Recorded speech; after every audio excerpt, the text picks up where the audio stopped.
प्यारे बच्चों, कक्षा 7 के गणित के सत्र में स्वागत है।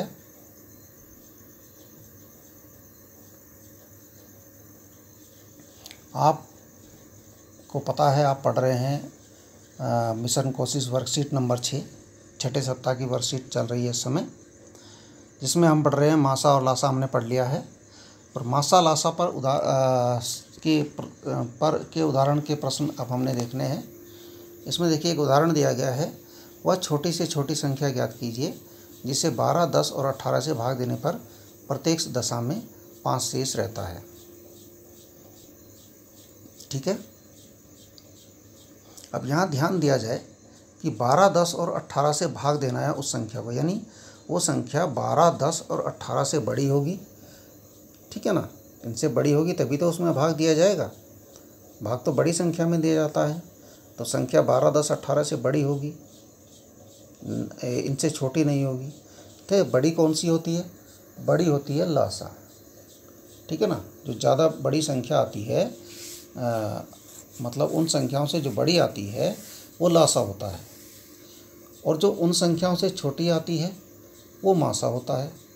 अब क्योंकि 12, 10, 18 से भाग देना है उस संख्या को, 12, 10 ऐसी संख्या होनी चाहिए जिसको 12, 10 और 18 से भाग दें और शेष भी 5 बच जाए।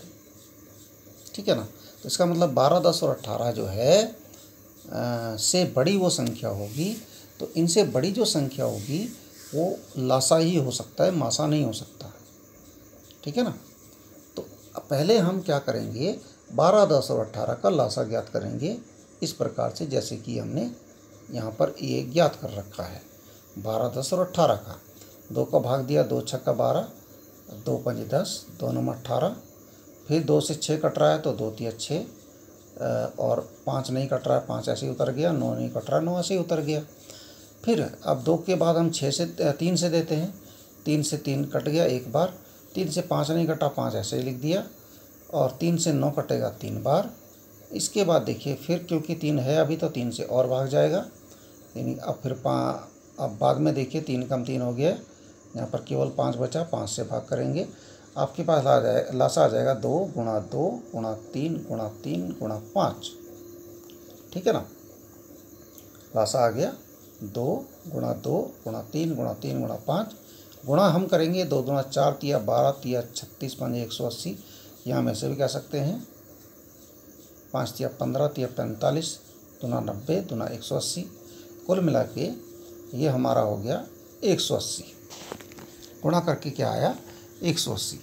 मतलब 180 वो संख्या है जिसको यदि हम 12, 10 और 18 से भाग करें, ठीक है ना, तो शेष कुछ नहीं बचेगा। 180 वह छोटी से छोटी संख्या है जिसको यदि हम 12, 10 और 18 से भाग करें तो शेषफल कुछ नहीं बचेगा। वो ऐसी इनकी वो 12, 10 और 18 से की क्या है, विभाज्य संख्या है ना, उनसे वो विभाजित हो जाएगी। लेकिन हमें संख्या ऐसी ज्ञात करनी है कि शेष बच जाए, पूरी पूरी विभाजित ना हो, शेष बचे हमारा 5। ठीक है ना, लेकिन 180 तो ऐसी है जो पूरी पूरी विभाजित हो जाएगी। अच्छा, वह 180 वह छोटी छोटी संख्या है जो 12, 10 और 18 से भाग देने पर शेषफल क्या आएगा? शून्य आएगा, यानी पूरी पूरी विभाजित हो जाएगी। लेकिन हमें तो 5 शेष चाहिए, इसलिए हम क्या करेंगे, इसलिए जो हमारी अभीष्ट संख्या होगी, जो 5 शेष बचे, वो 180 में से 5 ज़्यादा होगी। 180 से 5 ज़्यादा होने का मतलब 185 होगी। हाँ, यदि हम 5 जोड़ दें इसमें 185 हो जाए। अब हम 12 से भाग करें इसको तब भी 5 शेष बचेगा, 10 से भाग करें तब भी 5 शेष बचेगा, और 18 से भाग करें तब भी 5 शेष बचेगा। ठीक है ना, उन्होंने तो आपकी वो जो संख्या है, अभीष्ट संख्या जिसकी हमें आवश्यकता है, वो होगा आंसर 185। ठीक है। अब देखिए आगे ऐसे लिखा है, वह छोटी से छोटी संख्या ज्ञात कीजिए जिसमें 10, 20 और 35 से भाग देने पर प्रत्येक दशा में शेष 2 रहे। तो बिल्कुल ऐसे ही ये प्रश्न होना है। पहले हम क्या करेंगे, क्योंकि 10, 20 और 35 से भाग देना है, यानी 10, 20 और 35 से भाग देने पर संख्या 10, 20 और 35 से तो ज़्यादा ही होगी वो संख्या, है ना। तो इसका मतलब 10, 20 और 35 का हम क्या करेंगे, लासा निकालेंगे। लासा निकाल के जो आएगा वो संख्या होगी ऐसी छोटी छोटी संख्या जो 10, 20 और 35 से पूरी पूरी विभाजित होगी, यानी शेष 0 बचेगा, लेकिन शेष बचाना हमने 2, यानी हमें 2 फिर जोड़ना होगा। ठीक है, ये हमने किया है यहाँ पर।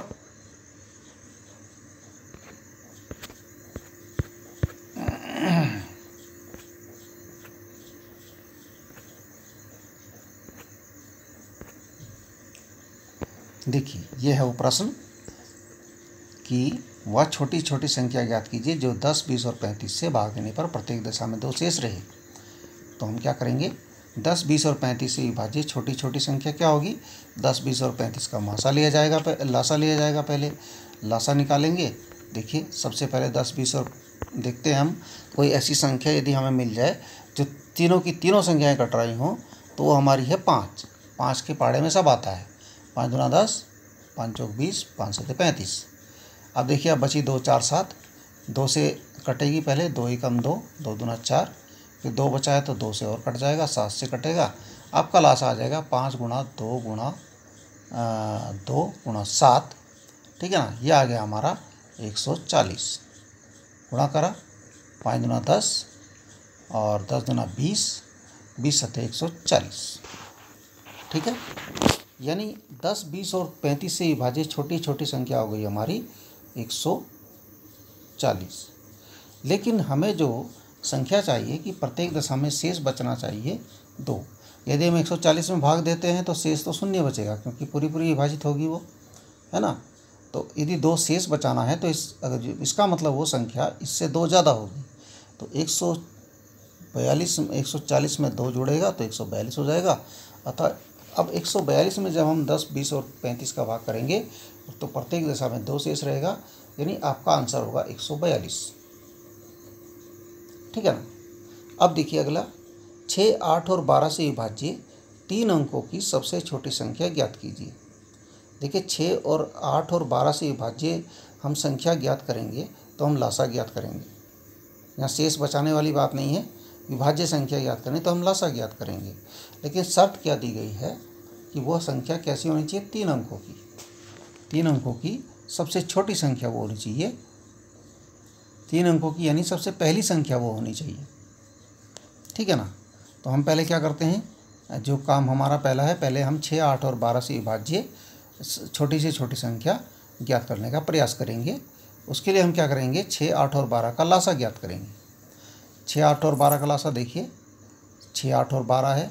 सबसे पहले 2 से कट रहा है, 2 तिया 6, 2 चौक 8 और 2 छक्का 12, 6 बार कटा। उसके बाद देखिए, क्योंकि 4 और 6 इसमें है, 4 भी 2 से कटता है, 6 भी 2 से कटता है, तो 2 से और भाग दीजिए। 3 में तो जाएगा नहीं, 3 ऐसे ही रह जाएगा। 2 दूना 4, 2 तिया 6। अभी क्योंकि यह बीच में 2 है तो 2 से और भाग दीजिए, तो 3 ऐसे ही रह जाएगा। 2 एकम 2, 3। अब 3 से देंगे तो ये सब 1 1 आ गया, सब में 1 1 आ गया। आपका ये लासा ज्ञात करने का तरीका ख़त्म हुआ। अब यहाँ क्या करेंगे, लासा क्या हो जाएगा, 2 गुणा 2 गुणा 3, 2 दूना 4 दूना 8 ते 24, लासा हो गया अब 24। अब देखिए, अब 3 अंकों की छोटी से छोटी संख्या वैसे होती क्या है, 3 अंकों की सबसे छोटी संख्या वैसे जो होती है वो होती है 100। ठीक है ना। इससे पहले 99 2 अंकों की होती है, उसके बाद ये सबसे छोटी संख्या 3 अंकों की है 100। अब 24 से 100 को करें हम भाग, क्योंकि 24 हमारा लासा आया था, 24 हमारा क्या आया था, लासा आया था। अब इस 3 अंकों की सबसे छोटी संख्या को 24 से हम भाग कर रहे हैं। 24 से भाग करेंगे, 24 से कम 24, 24 का पाड़ा पढ़ेंगे, या लिख लीजिए जोड़ जोड़ के 24 का पाड़ा। 24 से कम 24, 24 दूना 48, 24 तिया 72 और 24 चौक 96, 4 बार जाएगा। शेष बच रहा है 4। ठीक है ना, यहाँ शेष बच रहा है 4। तो अब हम इसको कैसे करेंगे, अब इस संख्या क्या बनेगी हमारी, 3 अंकों की सबसे छोटी संख्या होती है 100, भाग दिया हमने 24 से, और क्योंकि शेष हमारा 4 बच गया, 4 घटा दिया। ठीक है ना। तो 100 और 124 कितने हो गए, 100 और 24 कितने हो, 124, उसमें 4 घटा 120। तो अब इस संख्या हमारी 120 होगी, 3 अंकों की छोटी छोटी संख्या जो 6, 8 और 12 से पूरी पूरी विभाजित हो जाएगी। इस प्रकार ज्ञात करेंगे हम। इसके बाद देखिए 8, 10 और 12 से विभाजित 3 अंकों की सबसे बड़ी संख्या, यहाँ बड़ी संख्या वहाँ छोटी थी, यहाँ बड़ी थी, तो करना तरीका वही है। 8, 10 और 12 का आप लासा निकालेंगे, क्योंकि भाग हम 8, 10 और 12 से विभाजित हो रही है, इसका मतलब वो 8, 10 और 12 से ज़्यादा होगी, और वो तभी हो सकती है जब वो लासा हो। तो हम लासा ज्ञात करेंगे। देखिए लासा ज्ञात किया हमने, 2 से 8 को भाग किया, 2 चौक 8, 2 पंजे 10, 2 छक्का 12, फिर 2 से और कट रहे हैं तो 2 दूना 4, 5 ऐसे रह जाएगा, 2 तिया 6, 2 से 2 कट रहा है, 2 एकम 2, 5 और 3 ऐसे रह गए, 3 से करेंगे तो 3 कटेगा, 5 रह जाएगा, 5 एकम 5। हमारे पास आ गया 2 गुणा 2 गुणा 2 गुणा 3 गुणा 5। हमारे पास लासा आ गया 2 गुणा 2 गुणा 2 गुणा 3 गुणा 5। गुणा कर दीजिए, ठीक है ना। ये 5 दूना 10 हो गया, और 3 दूना 6 गुना 12, हमारे पास आ गया 120। लासा कितना आया? 120। ठीक है। अब उन्होंने पूछा 3 अंकों की सबसे बड़ी संख्या होनी चाहिए, ठीक है ना। वैसे 3 अंकों की सबसे बड़ी संख्या क्या होती है कि 3 अंकों की सबसे बड़ी संख्या। आपको पता होगा 3 बार 9 इनके 999। 3 अंकों की सबसे बड़ी संख्या होती है 999। और क्योंकि हमारा जो लासा आया वो आया 120, तो अब जब हम इतना लिख दिया हमने, तो 120 से हम 999 को डिवाइड करेंगे, भाग करेंगे। ये हमारा हो जाएगा 120, एकम 120, भाग करेंगे जब 12 एकम 12, 12 दूनी 24, 12 तीन 36, 12 चौक 48, 12 पंजे 60, 12 छक्का 72, 12 सत्ते 84, 12 अट्ठे 96, 8 बार 960। शेष बच रहा है 9, 9 में से 6 गया, 3 बच रहा है, शेष हमारा 39 बच रहा है। और 3 अंकों की सबसे बड़ी संख्या हमें चाहिए, तो हमारा आंसर हो जाएगा सीधे 960। 3 अंकों की 960 है, क्योंकि शेष केवल 39 बच रहा है, तो हमारे पास आंसर आ जाएगा केवल 960। ठीक है ना। 3 अंकों की, क्योंकि 3 अंकों की ज्ञात करनी है, अभिष्ट संख्या क्या हो जाएगी?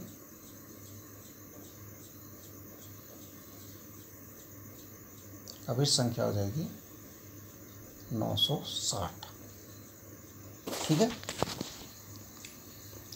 इसके बाद देखिए अगला लिखा है, रेणु 75 किलोग्राम और 69 किलोग्राम भार वाली 2 खाद की बोरियां खरीदती है। भार के उस बट्टे का अधिकतम मान ज्ञात कीजिए जो दोनों बोरियों के भार को पूरा नाप दे, है ना। अब भार का जो बट्टा है, बट्टे का वो अधिकतम मान ज्ञात करना है जो दोनों बोरियों के भार को नाप दे।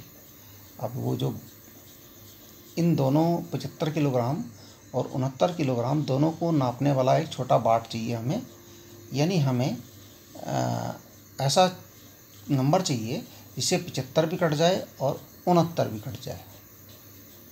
हम 75 69 से भाग नहीं करेंगे, हम ऐसी संख्या देखनी है, ऐसा नंबर देखना है कि उससे 75 भी कटे और 69 भी कटे। तो यहाँ पर देखिए, यहाँ पर बड़ी संख्या नहीं होगी, छोटी संख्या होगी।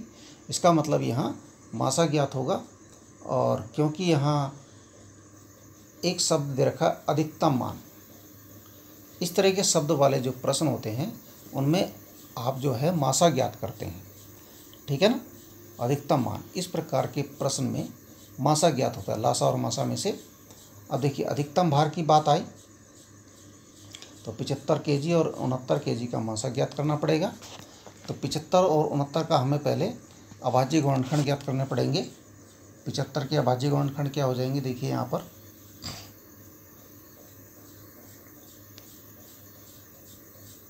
इसमें क्योंकि ये विषम संख्या है, 2 से भाग तो जाएगा नहीं, 3 से करेंगे। 3 से जब भाग करेंगे इसको 75 को, 3 दूना 6, 3 5 15, भाग कर दीजिए अलग, 25 बार कटेगा। उसके बाद 3 से नहीं जाएगा, 5 से कटेगा, 5 5 25, इस प्रकार से। ऐसे ही 69 जो है 69 ये भी एक विषम संख्या है, 2 से नहीं जाएगा, 3 से जाएगा, 3 दूना 6, 3 3 9, अब ये 23 आ गया। 23 तो किसी से कटता नहीं है, 23 से कम 23। अब हमारे पास जो गुणनखंड आया अभाज्य गुणनखंड, 75 के आगे 3 गुणा 5 गुणा 5, 69 के आगे 3 गुणा 23। तो हमारा जो कॉमन है दोनों में एक जैसा है वो है 3, तो मासा हो जाएगा 3। तो बट्टे का अधिकतम जो भार हो जाएगा वो हो जाएगा 3 किलोग्राम, 3 kg यानी कि किलोग्राम। तो बट्टा जो चाहिए हमें 3 किलोग्राम का बट्टा चाहिए। 3 किलोग्राम के बट्टे से हम 75 किलोग्राम को भी नाप देंगे और 69 किलोग्राम को भी पूरा पूरा नाप देंगे। इसके बाद देखिए ऐसी अगला प्रश्न है, किसी कमरे की लंबाई, चौड़ाई और ऊंचाई क्रमशः 825 सेंटीमीटर, 675 सेंटीमीटर, 450 सेंटीमीटर है। ऐसा सबसे लंबाई का फीता टेप ज्ञात कीजिए जो कमरे के तीनों विमाओं को पूरा पूरा माप ले। कमरे की विमाएँ नापनी है, कमरे की तीनों विमाएँ हमें नापनी है। तो इसका मतलब हमें फीते की ऐसी लंबाई चाहिए, ऐसा नंबर होना चाहिए कि वो 825, 675 और 450 तीनों को विभाजित कर दे।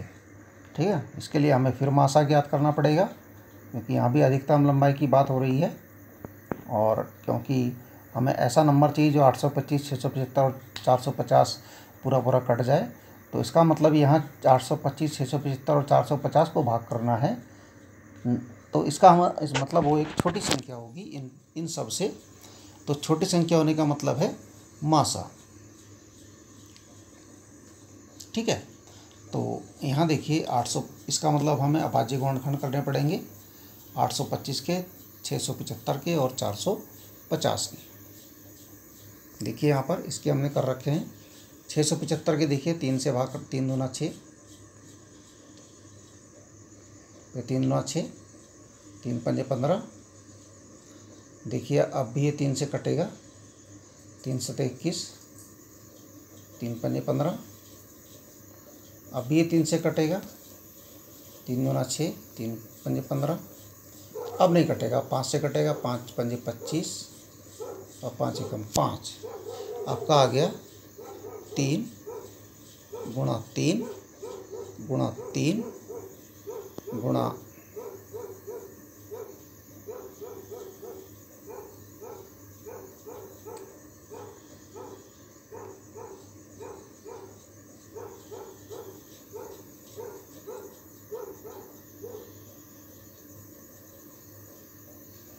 ठीक है, बीच में लाइन आ गई थी। हाँ, 3 गुणा 3 गुणा 3 गुणा 5 गुणा 5।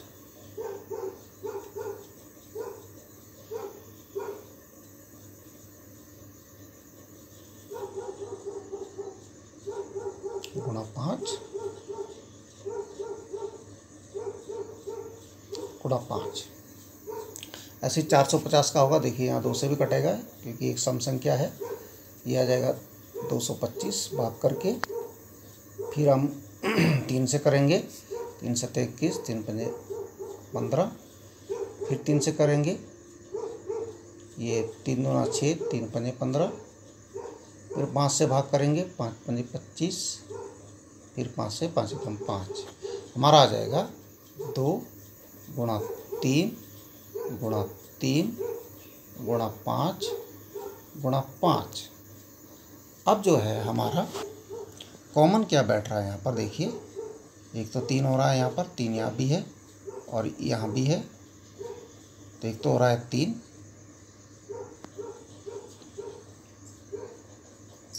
और क्या कॉमन बैठ रहा है देखिए 5 है, 5 एक ये है, एक ये है, एक ये है, ऐसी 5 दूसरा भी है, 5 2 बार है, गुणा 5 गुणा 5, ठीक है ना। 3 गुणा 5 गुणा 5 यानी आपका मासा हो जाएगा 3 गुणा 5 गुणा 5, गुणा कर लीजिए, 3 पंजे 15, 15 पंजे 75, यानी फीते की लंबाई जो होगी 75 सेंटीमीटर। तो आपको 75 सेंटीमीटर का फीता चाहिए, जिससे आप कमरे की विमाओं को पूरा पूरा नाप सकते हैं। देखिए मैंने आपको करके दिखा दिया इसको कैसे कैसे करना है, लेकिन मैंने इसको हटा भी दिया है, अब आप इसे स्वयं करेंगे। Okay okay and thank you.